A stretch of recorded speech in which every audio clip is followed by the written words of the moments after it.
Well, all the way through high school, I thought I would be an artist. I started college as an art major and found that I couldn't finish the projects in time to complete the classes.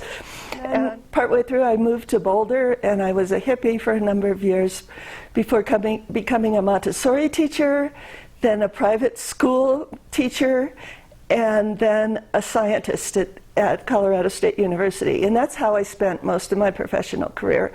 As a scientist, first out in the wilderness, mapping vegetation in places like the highest peaks of the Rocky Mountains, and in Alaska along the Arctic Sea. As my career wound down, I had more and more time to get back into art, and polymer clay was the thing that really grabbed me. I still have trouble finishing projects, especially when there are other people around me. I really need a lot of alone time in order to accomplish what I set out to do. Flowers and leaves and sea life and all sorts of biological creatures turn up in my work. They might not be really obvious, but the forms are somehow derived from them. I was influenced by Cynthia Toops at an Arrowmont retreat. She taught a class on recombining canes, and after that, I did that. That's what I did. I didn't make basic canes and just leave them as they were. I also took a lot of classes from Sarah Shriver on her kaleidoscope designs, and I'm sure that influenced some of what I do. But what I do is really different in that my designs are all one of a kind.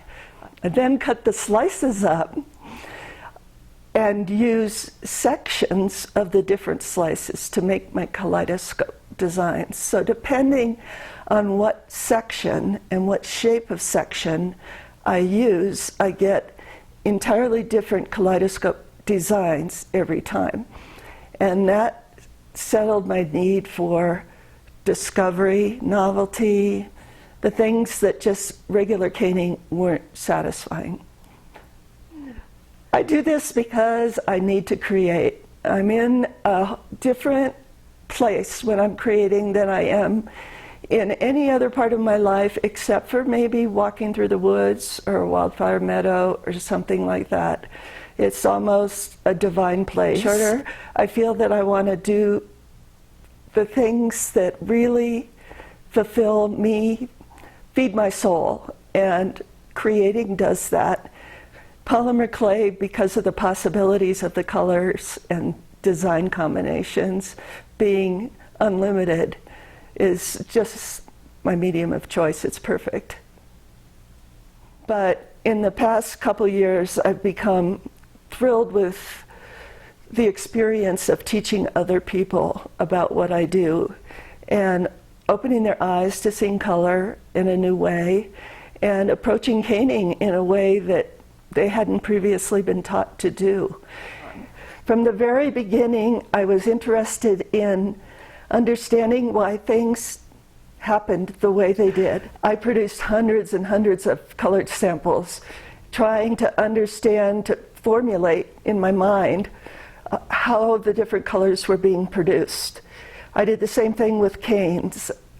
I would come home from a class, and I'd probably spend the next 6 weeks or so intensely trying every variation of what I learned that I could think of.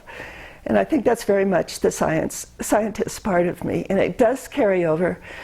What I'm teaching now is a method that I developed to get around my limited dexterity and produce something that has the look of precision I want without requiring the level of precision in the manipulation of the cane. We need to recognize that our artistic output is as much a result of our limitations that make us create our own unique ways of doing things as they are of our innate talents.